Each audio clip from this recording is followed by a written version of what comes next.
Bentornati nella seconda parte del nostro TG Sicilia, prima la pagina del calcio. Parliamo del Messina che dopo le vittorie contro Giugliano e Altamura è ancora in corso per trovare un posto nello spareggio salvezza. Sergio Colosi. Il Messina, cinico e disperato, raccoglie 7 punti in 4 giornate, 6 nelle ultime 2, realizzando complessivamente 9 reti. Sono i numeri di una squadra per nulla rassegnata alla retrocessione, prima ancora del possibile fallimento societario. A quest'ultima ad oggi non sembrano esserci segnali contrari, con Sissé e Sciotto spariti dalla scena, irrintracciabile il primo e infastidito il secondo. Dopo Giugliano il Messina continua a lanciare segnali di vita e batte anche l'Altamura. Tecnico e squadra provano a stimolare una società fantasma, fin qui per nulla interessata a trattative di cessione, salvo lasciare buchi nei pagamenti e penalizzazioni. Sul campo il Messina vive il momento migliore della stagione. 3 gol all'Altamura con Luciani Bomber ritrovato, che costringe alla seconda panchina consecutiva i più esperti De Sena e Costantino. Crimi, Buchel e Petrucci è un trio di centrocampo che assicura dinamismo e giocate di qualità, come nel caso del raddoppio dell'ex Brindisi. Le parate di Krapicas, compreso il rigore di Leonetti, non hanno mai riaperto la partita e, come spesso accade per il pomeriggio perfetto, c'è voluta anche una buona dose di fortuna sui pali colpiti da Ganfornina e Rizzo. Adesso in Serie B, oggi pomeriggio alle 17:15 il Palermo sarà impegnato allo stadio Arechi contro la Salernitana. Dionisi perde Verre e Di Francesco, dubbi a centrocampo e sulla tre quarti il servizio di Marco Gullà. All'Arechi il Palermo in 20 confronti ha vinto solamente 3 volte, una sorta di tabù, la sfida esterna con la Salernitana. Oggi pomeriggio alle 17:15 la formazione siciliana va a caccia della vittoria dopo 2 settimane decisamente turbolente. Dal virtuale esonero di Dionisi alla riconferma per mancanza di alternative. Nel calcio non succede spesso, eppure l'allenatore rosanero è rimasto aggrappato come un naufrago ad una zattera nonostante le acque agitate. Rosanero che vogliono riagganciare la zona playoff. Andiamo alla partita. Le assenze di Verre per squalifica e di Francesco per infortunio costringono Dionisi a ridisegnare la formazione per una delle partite più delicate della stagione. Sulla sinistra ovviamente ci sarà Lund, Pierozzi sulla destra. Al posto di Verre potrebbe giocare Insigne, ma c'è anche la possibilità di poter vedere Ranocchia più avanzato rispetto alla sua posizione abituale. Brunori e Poyampalo proveranno a scardinare la retroguardia campana. Salernitana in crisi, rischia la retrocessione diretta. Mancano 8 partite, quella di oggi è una gara fondamentale per entrambe le squadre. Rosanero ad un punto dalla zona playoff, il Bari che occupa l'ultimo posto utile giocherà alle 15 a Carrara. È già tempo di guardare anche i risultati delle dirette concorrenti. Adesso cambiamo sport, ci occupiamo di canottaggio. Carmelo Barcella, campione paralimpico catanese, si impone agli Open di Roma stabilendo il record mondiale sulla distanza dei 2000 metri indoor e il record italiano nei 500 metri. Il servizio di Orazio Longo.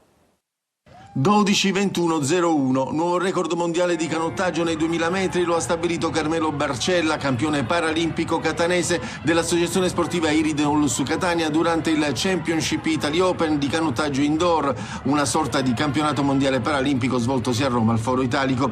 Barcella, tesserato per la Rowing Team, ha replicato per la terza volta consecutiva il primato mondiale nella categoria PR1 e si è imposto anche nei 500 metri, stabilendo il nuovo record italiano. Ho pensato come il film Over the Top, mi sono girato il cappellino, ho acceso la mia forza fisica e mentale e ho ottenuto questo record del mondo davanti a un pubblico numerosissimo che ci acclamava e ci applaudiva. È stato davvero bello. Dopo i successi romani, Barcella è già tornato ad allenarsi per i prossimi impegni sportivi. Adesso mi sto preparando per la gara dei 30 minuti, è una gara molto dura perché è una gara temporale e non bisogna mai mollare. Complimenti a Carmelo Barcella, questa è l'ultima notizia, il nostro telegiornale finisce qui, vi ricordiamo che l'informazione su Antenna Sicilia ritornerà questa sera alle 20. Grazie per averci seguito, buon proseguimento di domenica a tutti.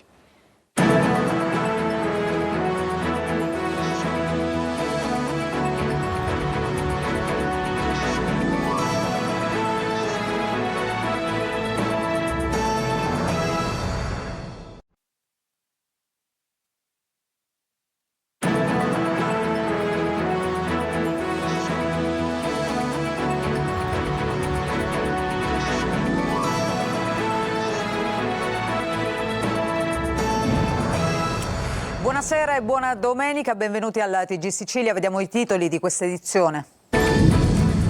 Ancora bufera sulla sanità di Trapani, verifiche su incarichi e provvedimenti firmati da Croce, il manager sospeso dal presidente Schifani, Fratelli d'Italia difende il suo operato. Ma la sanità nel catanese, la denuncia di un medico di base, un mio assistito dopo oltre 5 ore d'attesa al pronto soccorso, radiografia e visita ortopedica per una frattura, non ha avuto né certificato di malattia né prescrizioni di cura. Periferie abbandonate, lo Sperone di Palermo tra disagi sociali, spaccio di droga e disoccupazione. Con le nostre telecamere siamo andati nel quartiere per sentire i residenti. Sparatoria a Siracusa, gambizzato un 48enne in via Marco Costanzo, nota piazza di spaccio. Il movente forse legato alla droga ed è caccia al sicario. Ristorante asiatico da incubo a Catania, latte conservato nei bidoni dei detersivi, cibo di dubbia provenienza e sporcizia ovunque. A Siracusa, all'indomani della visita del ministro Urso, la CGIL ribadisce i dubbi sul futuro del petrolchimico di Priolo. Il segretario regionale Mannino al nostro TG: la transizione green avrà un effetto deleterio. Calcio Serie C, il Catania domina e vince il derby del provinciale con il Trapani, finisce 3-0 per i rossazzurri, è l'8º risultato utile consecutivo. Crisi senza fine in casa Granata, Antonini esonera anche Torrente, al suo posto ritorna Aronica.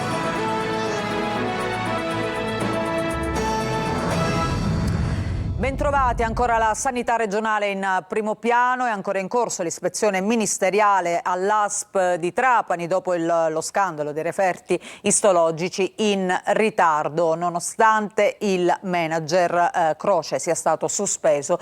Nel mirino i suoi ultimi provvedimenti. Manlio Viola.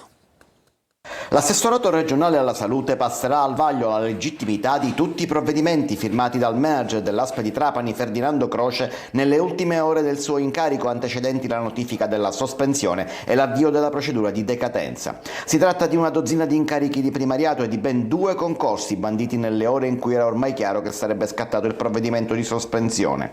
Non basta, al vaglio andranno anche altre delibere assunte nelle settimane trascorse da quando è esploso lo scandalo a quando la regione ha deciso di adottare il provvedimento. La vicenda è quella dei 3.308 referti istologici in ritardo, 206 dei quali riportanti diagnosi di tumore. Uno scandalo per il quale Schifani ha chiesto scusa e ora sottolinea come invece non lo abbia fatto Croce. La relazione degli ispettori regionali parla di gravi carenze gestionali proprio da parte di Croce. La prima relazione degli ispettori ministeriali, sulla quale contava il manager, va nella medesima direzione, anche se l'ispezione è ancora in corso. Ma Fratelli d'Italia continua a difendere il manager. Al punto il deputato trapanese Giuseppe Bica sostiene che Croce ha fatto bene il suo lavoro all'ASP. Un fatto è certo che lui si è attivato quando è venuto a conoscenza del tema, ha coinvolto anche esponenti dell'assessorato regionale, quindi ci sarebbe da comprendere meglio quale e quali sono le sue responsabilità. Non è un caso che Croce, nel momento in cui subisce questo procedimento, tiene duro, diciamo, nel senso che sostiene che lui ha agito correttamente e bene e che addirittura preannuncia che molto probabilmente effettuerà un ricorso, quantomeno difenderà quella che è la sua posizione. Da Roma però rimbalzano notizie sull'ispezione ministeriale non favorevoli al manager, così come trapela l'umore del ministro Schillaci, che non ha preso bene la brutta figura fatta al Question Time su questa vicenda per effetto di un'informativa parziale arrivata proprio da Trapani. E a proposito sempre di sanità, ai nostri microfoni la denuncia di un medico di base che punta il dito contro gli operatori di strutture sanitarie pubbliche e private. Sentiamo Tonino De Mana. Medici di medicina generale tartassati dalla burocrazia da tempo e ogni giorno si aggiunge qualcosa di nuovo ed è come sparare sulla Croce Rossa. Usa toni forti Vincenzo Piso, uno dei tanti medici catanesi in trincea, alle prese con aggressioni, burocrazia e normative che a volte non sembrano siano rispettate a dovere da parte di strutture pubbliche e private. È il caso di un paziente di Aci Catena che si era recato in ospedale per la frattura di 2 dita del piede. Dopo oltre 5 ore d'attesa, radiografie e visita ortopedica, il malcapitato è stato invitato a recarsi dal medico curante per il rilascio del certificato telematico di malattia INPS e per la prescrizione della terapia da seguire. Gli viene assegnata una prognosi di 30 giorni e viene dimesso. Qual è il problema? Qui viene fuori una grave omissione che in realtà poi è una prassi ormai diventata, un'omissione di norme nazionali, di norme regionali e di norme del codice deontologico. Lei che comunque non aveva visitato il paziente? Ovviamente no, infatti la certificazione proprio per norma di legge è a carico del medico che visita il paziente, quindi il medico che visita il paziente deve fare una diagnosi, deve dare una prognosi e deve dare la terapia. Secondo Piso si configurano almeno 3 reati. L'omissione del rilascio della certificazione di malattia con certificato telematico per il paziente, l'omissione della prescrizione della terapia o dell'assegnazione dei farmaci e l'istigazione a commettere un reato di falso in sostanza per quanto riguarda il medico di medicina generale. Adesso cambiamo argomento, parliamo di periferie abbandonate. Con le nostre telecamere siamo andati allo Sperone di Palermo, dove regnano i disagi sociali, lo spaccio di droga e la disoccupazione. Marco Gulla.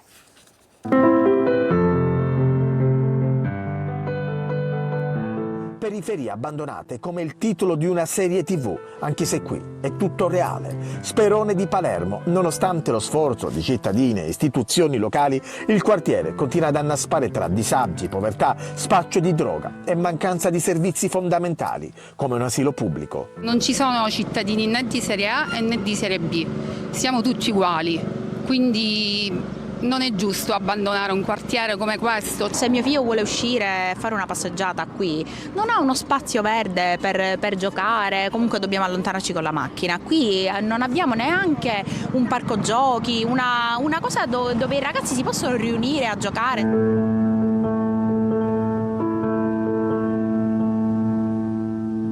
Allo Sperone manca un asilo nido pubblico da oltre 40 anni. Le mamme sono costrette a rimanere a casa e a non poter lavorare perché non possono pagare un asilo privato. Abbiamo sperato vedendo mettere i pilastri, abbiamo creduto, i fondi PNRR sarebbero una certezza, eppure anche qui diventano un dubbio, una realtà forse impossibile per questo luogo, non si capisce perché. E se mancano anche aree ricreative e parchi, non manca invece lo smercio di droga, soprattutto di crack. E allora le strade che portano all'inferno con accesso direttamente dallo Sperone sono infinite. Magari ci sono certe volte in cui sei assistito, senti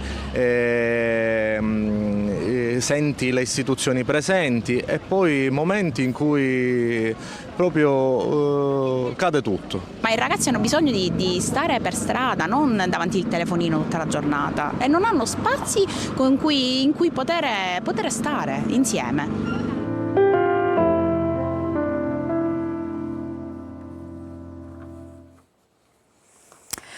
E sempre Palermo ha rapinato prima una coppia di turisti di cinesi, poi un marocchino nella zona pedonale di via Macheda. Quest'ultimo, nonostante fosse finito a terra, spinto per terra dal rapinatore che nel frattempo gli aveva strappato il cellulare dalle mani, è riuscito a raggiungere l'aggressore bloccandolo. È nata una colluttazione, poi sono intervenuti gli agenti di polizia che hanno arrestato appunto questo malvivente. Il giovane, che ha colpito più vittime a bordo di uno scooter elettrico, è accusato di rapina e furto. E adesso invece a Siracusa, sempre per la cronaca, un 48enne è stato gambizzato nella tarda mattinata di oggi in via Marco Costanzo, nota piazza di spaccio della città.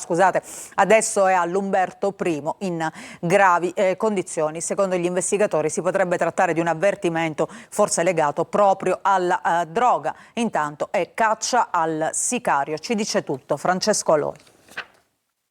Un uomo di 48 anni è qui, all'Umberto I di Siracusa, e lotta tra la vita e la morte. È l'ora di pranzo, quando in via Costanzo viene colpito alle gambe da alcuni proiettili, mentre si trova dentro l'androne, sotto casa.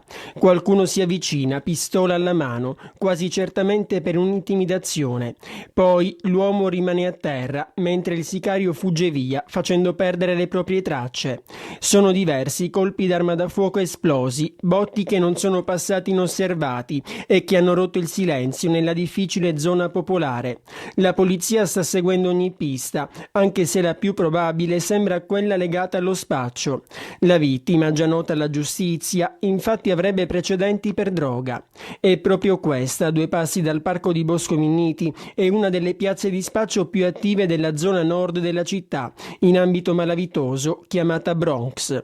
Intanto continua la caccia degli investigatori al sicario, anche se pare che nella zona non ci siano telecamere.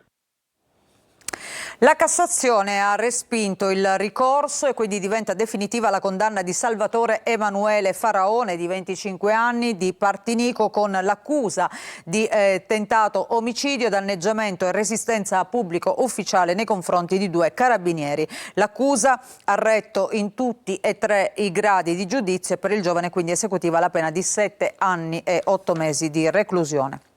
E adesso a Catania, sigilli in un ristorante asiatico che aveva gravissime carenze igienico-sanitarie. Il servizio di Eva Spampinato.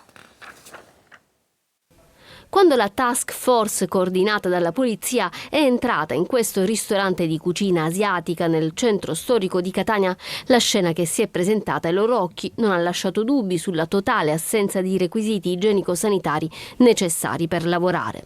E infatti all'interno del locale, vicino al mercato di Piazza Carlo Alberto, hanno trovato 100 litri di latte conservato in 5 grandi contenitori di detersivi per le pulizie, 36 kg di prodotti non tracciati, gravi carenze igienico-sanitarie, diverse violazioni in materia di sicurezza sul lavoro e l'impianto elettrico carente di manutenzione. Il titolare e i dipendenti dormivano nel sottotetto dell'attività, a terra e in letti di fortuna. Per le violazioni e le irregolarità riscontrate, il locale è stato chiuso e multato per 21.000 euro. Oltre all'assenza delle procedure HACCP, la mancanza di spogliatoi per i dipendenti e dei requisiti minimi strutturali, non è stato possibile risalire all'esatta provenienza di carne, preparati di carne, pesce già cotti, perché mancavano i documenti di tracciabilità. Gli alimenti sono stati distrutti e sul ristorante apposti i sigilli. L'attività non potrà riprendere fino al ripristino delle condizioni prescritte dai medici dell'ASP. Torniamo a parlare del futuro del petrolchimico di Priolo all'indomani della visita del ministro Urso a Siracusa, però la CGIL continua ad essere diffidente nei confronti di questa transizione green. Il segretario regionale Mannino al nostro TG ha detto che la transizione appunto potrebbe avere un effetto deleterio. Sentiamo. Sul futuro del petrolchimico di Priolo, il ministro Urso a Siracusa ha rassicurato tutti, tranne la CGIL, l'unico sindacato che non ha ancora firmato il protocollo d'intesa per la transizione green. Con questo piano si dismette l'impegno dell'intero sistema paese italiano rispetto alla chimica di base, che è invece strategica per l'intero apparato industriale del nostro paese. E poi se guardiamo in concreto gli effetti che questo piano avrà soprattutto in Sicilia e soprattutto a Siracusa, è un effetto deleterio. Per la CGIL quindi nessuna certezza su cosa ne sarà del petrolchimico tra i più grandi d'Europa.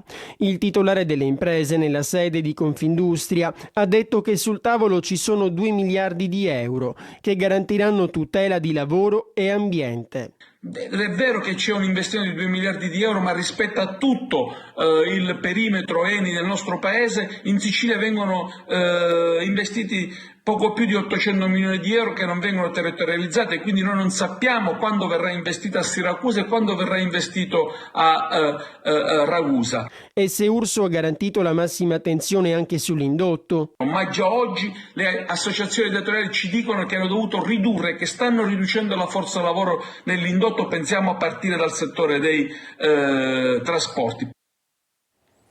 Ci spostiamo in un'altra provincia siciliana, siamo a Ragusa, dove ci sono delle buone notizie, perché nell'ultimo trimestre del 2004 c'è stata una crescita dell'occupazione, quindi numeri positivi, però per le donne mamme spesso insomma ci sono molte difficoltà. Veronica Barbarino.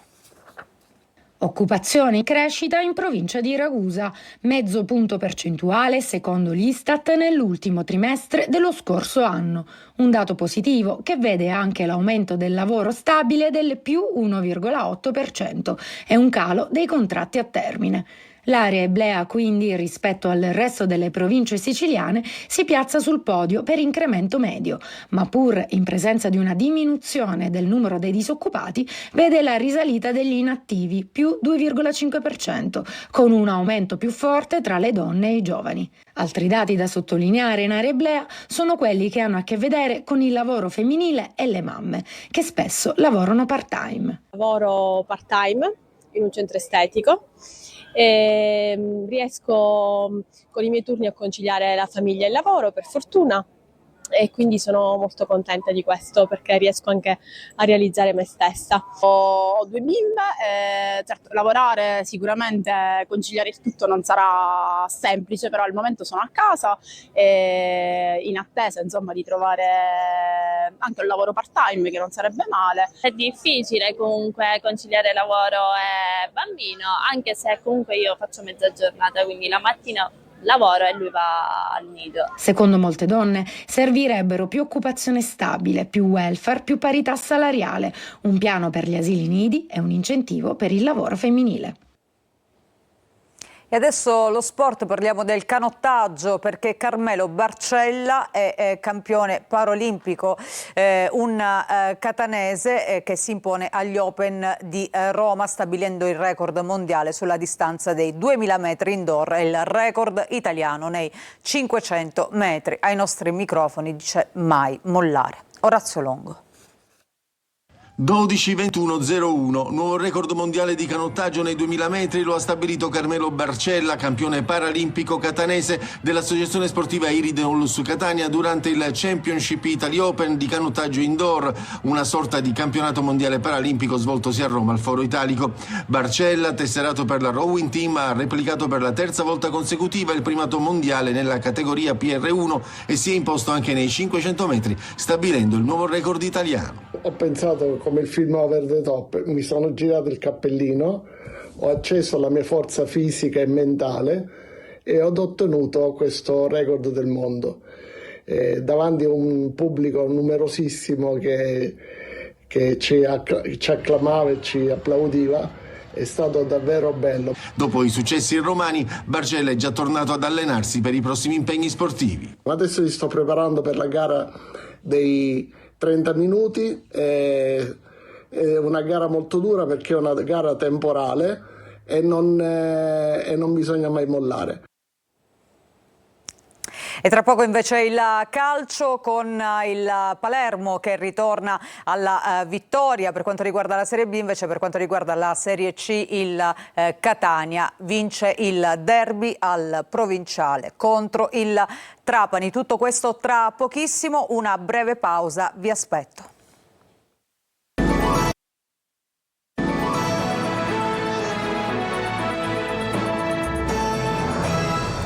Bentrovati, seconda parte del nostro telegiornale, adesso il calcio. In Serie B il Palermo vince 2-1 in casa della Salernitana grazie alle reti di Brunori e Poyampalo. I rosa dominano l'intera partita per 2-0, subiscono poi il gol dei campani nel recupero del secondo tempo in rete Amatucci. Anche in questa occasione, dopo la sosta, il Palermo riesce a fare risultato. E adesso invece la Serie C con il Catania che invece domina e vince il derby 3-0 contro il Trapani con i gol di Anastasio, Lunetta e Frisenna. È l'ottavo risultato utile consecutivo in casa Granata, invece la sesta sconfitta di fila costa la panchina a Torrente. Torna uno degli allenatori esonerati durante questo campionato, cioè Aronica. Marco Carli. Il Catania vola e il Trapani sprofonda. I rossazzurri conquistano l'8º risultato utile consecutivo con 4 vittorie in trasferta e viaggiano a vele spiegate verso i playoff. I Granata collezionano la 6ª sconfitta di fila. Toscano oggi in tribuna con il suo secondo, Napoli in panchina, schiera Lunetta falso 9, stoppa Jimenez alle sue spalle, Di Tacchio vince il ballottaggio con De Rose, gioca Celli, braccetto di sinistra. Il Trapani, che indossa le maglie celebrative per i 120 anni della società, si schiera con la difesa a 3 e a specchio. La prima emozione è targata Trapani, Piovanello crossa da sinistra, la difesa del Catania allontana, sulla respinta arriva per primo Toscano che colpisce bene e costringe Dini alla parata. Alla prima conclusione vera il Catania va in vantaggio, schema su calcio d'angolo, il pallone arriva ad Anastasio che dai 30 metri lascia partire una gran conclusione che si va ad insaccare nell'angolino alla sinistra di Uicai. Gol bellissimo, il suo terzo stagionale. Il Catania chiude il primo tempo con i 3 difensori ammoniti, così come Quaini. Napoli corre ai ripari e a inizio ripresa inserisce De Rose proprio per Quaini, dentro anche Montalto per Stoppa nel Trapani, dentro Daca al posto di Zappella. Trascorrono 2 minuti e il Catania raddoppia, non scatta la trappola del fuorigioco, Lunetta lanciato da Di Tacchio si ritrova tu per tu con Uicai e lo supera con un preciso pallonetto. Quinto gol per il giocatore etneo, sempre più un fattore per l'11 rossazzurro. Il Trapani sbaglia spesso dietro e il Catania ha una favorevolissima occasione per il 3-0, ma Montalto su assist di Jimenez fallisce a porta vuota. Il pallone colpito di sinistro va sul fondo, graziati gli uomini di Torrente. I rossazzurri hanno poi un'altra opportunità con Frisenna entrato al posto di Jimenez, ma l'azione è viziata da un fuorigioco iniziale di Montalto non visto dall'assistente, ma il gol per il centrocampista è solo rimandato. Montalto pesca bene De Paoli che fornisce un ottimo assist a Frisenna per lo 0-3 definitivo. Si chiude con una vittoria importante in vista del prossimo match con l'Avellino in casa, a cui gli etnei arrivano con grande convinzione. Buio pesto in casa Granata, Antonini esonera Torrente, al suo posto tornerà Aronica. Ancora squalificato Toscano, sentiamo quindi le parole di Michele Napoli, allenatore in seconda del Catania, subito dopo il match. Credo che sia stata una partita che l'abbiamo legittimata in lungo e in largo, soffrendo un po' nel primo tempo su qualche situazione che magari c'era da soffrire, però credo che la squadra ha dimostrato poi di giocare e vincere questa partita dominandola. La squadra sta crescendo, la squadra è una squadra più matura, più consapevole delle proprie possibilità e vogliamo continuare a crescere, vogliamo continuare a fare bene per arrivare a fine campionato nel migliore dei modi e poi prepararci per l'altro mini campionato che si appresterà ad iniziare. È questo che ci sta portando a fare questi risultati, questa consapevolezza, questa forza di gruppo, questa forza di squadra, l'aver recuperato dei giocatori che ti permettono di avere qualche situazione di ricambio in più. Dicevamo Trapani in profonda crisi, poi dopo anche questa sconfitta nel derby che è costata ancora una volta la panchina della squadra, quindi via l'allenatore e invece ritorna Aronica, un altro ex allenatore che appunto era stato esonerato durante questa stagione, ma sentiamo le parole del presidente Antonini. La partita di oggi le ha fatto cambiare completamente opinione, abbiamo già anticipato dopo la conferenza stampa la notizia dell'esonero dell'allenatore. Beh, decisione ormai inevitabile visto come soprattutto la partita è stata persa in maniera assolutamente meritata e praticamente senza giocare il secondo tempo e credo che la squadra lo abbia di fatto esonerato da sola, quindi purtroppo è una decisione che dobbiamo prendere, lui tanto non si dimetterà mai, l'ha detto, perché è convinto di star facendo un ottimo lavoro portandoci quasi in Serie D e quindi purtroppo è una decisione che a questo punto deve prendere la società. E adesso parliamo invece del Messina che ha giocato ieri contro l'Altamura vincendo 3-1 e quindi è ancora in corsa per lo spareggio salvezza. Sergio Colosi. Il Messina, cinico e disperato, raccoglie 7 punti in 4 giornate, 6 nelle ultime 2, realizzando complessivamente 9 reti. Sono i numeri di una squadra per nulla rassegnata alla retrocessione, prima ancora del possibile fallimento societario. A quest'ultima ad oggi non sembrano esserci segnali contrari. Consiste e Sciotto spariti dalla scena, irrintracciabile il primo e infastidito il secondo. Dopo Giuliano il Messina continua a lanciare segnali di vita e batte anche anche l'Altamura. Tecnico e squadra provano a stimolare una società fantasma, fin qui per nulla interessata a trattative di cessione, salvo lasciare buchi nei pagamenti e penalizzazioni. Sul campo il Messina vive il momento migliore della stagione. 3 gol all'Altamura con Luciani bomber ritrovato, che costringe alla seconda panchina consecutiva i più esperti De Sena e Costantino. Crimi, Buchel e Petrucci è un trio di centrocampo che assicura dinamismo e giocate di qualità, come nel caso del raddoppio dell'ex Brindisi. Le parate di Krapicas, compreso il rigore di Leonetti, non hanno mai riaperto la partita e, come spesso accade per il pomeriggio perfetto, c'è voluta anche una buona dose di fortuna sui pali colpiti da Ganfornina e Rizzo. Ancora una pausa, vi aspetto tra poco per gli ultimi aggiornamenti.